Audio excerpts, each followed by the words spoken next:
And then you sent me something that I found interesting because it was like kind of the same thing going on with two different, very influential classic artists. Yeah. So Alex Lifeson just launched a new family of amps with Mojo Tone. I've heard of Mojo Tone, but they weren't on my radar like, super present. So, and I know that Alex Lifeson played using Ketna amps before. They actually made a signature amp for him. But now he has his own little lineup of lurxed amplifiers. What do you make of this? Well, I don't know. I'm thinking like it's really going to depend who this caters to. From what I read about it, it seems to be like more high-end boutique stuff.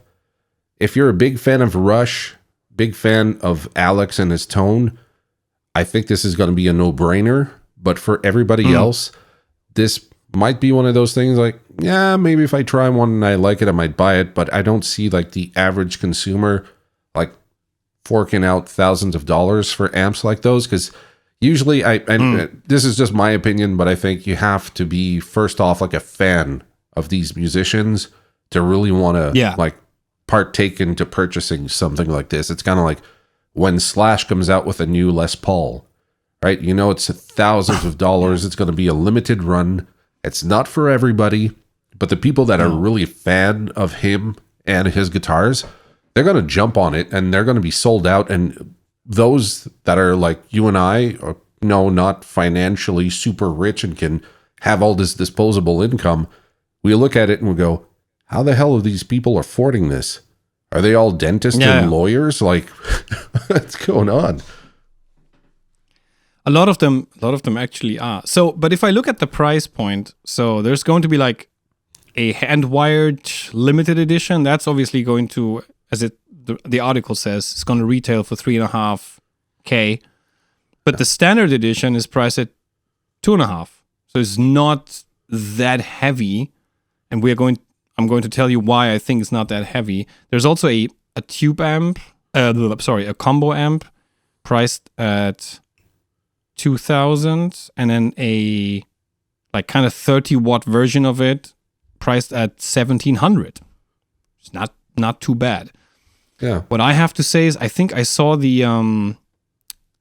I think this huge 4x12 looks killer.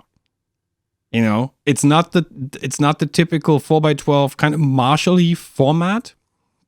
This is more like one of the tall ones. Yeah. And I think it sounds killer. I think I saw an even better picture of that. Let me find it. Okay, lyrics. There we go. Where's there it is. Ah, God. Yeah, modeled after producer Nick Raskulinec, whatever that's pronounced. So it's a 2069 4x12 Marshall. I think this looks killer. Yeah. It's very tall. So I like that. I give him credit for that, like choosing that format, because you could easily fit 6 12-inch speakers in there if you wanted to. But instead, it's 4 and you have like more.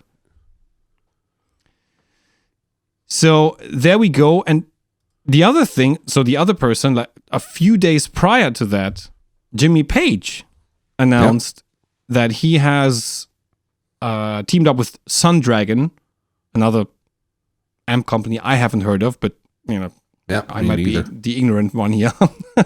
No, I haven't heard of them either. So, and so they have a recreation of Jimmy Page's amplifier used for touring and recording from 1969 on the Led Zeppelin 2 album and those that followed, the Super Dragon, which apparently is based on a super bass Marshall, like one of the late 60s super bass Marshall.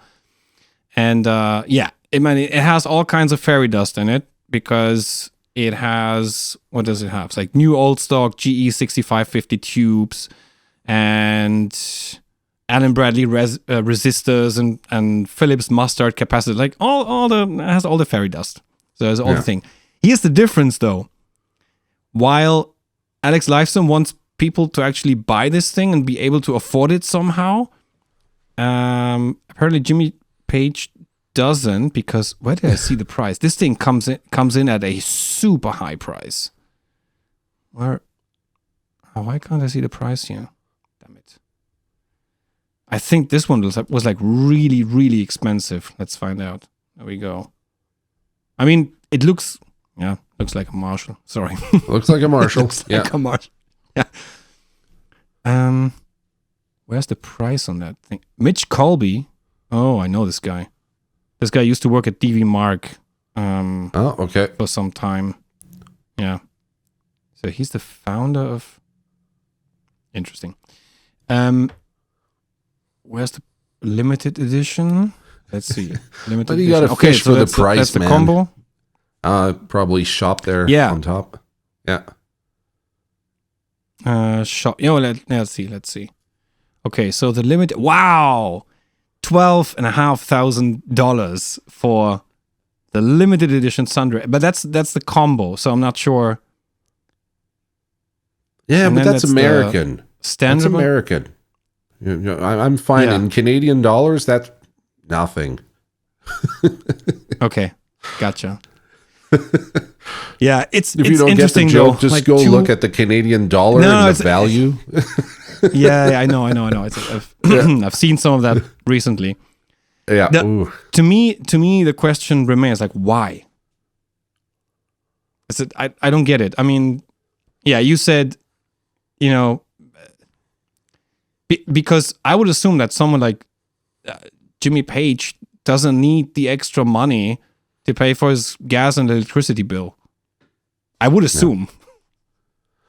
It's a tough question because at this price point, it's obviously not going to be like, let's say you take a 16-year-old kid who's into like classic rock, and that kid wants to buy like a Les Paul Jr. or a Telecaster or whatever, and they're like, I'm a big fan of Jimmy Page. I want the same sound. Oh, look, a new amp. That kid's not buying that amp. I'm not buying that amp. There's no way. I mean, that's buying a used car. Like, yeah, exactly. For me, that makes no sense. But of course, like guitar collectors, if they're into building like a really nice niche and rare collection of amplifiers, yeah, those people are going to go for that. People with, a lot of disposable income are going to go for that. But the average musician, there's no way we can afford this. Like, you can't say, no. Look, honey, I want to buy a new amp. It's 12K. I'm going to pony it up and, I'll make up for it. Yeah, that's not going to happen. So here it says that the standard edition is going to be available for like 3,800, and for an extra 1,000 if you want the NOS tubes. Are you kidding me?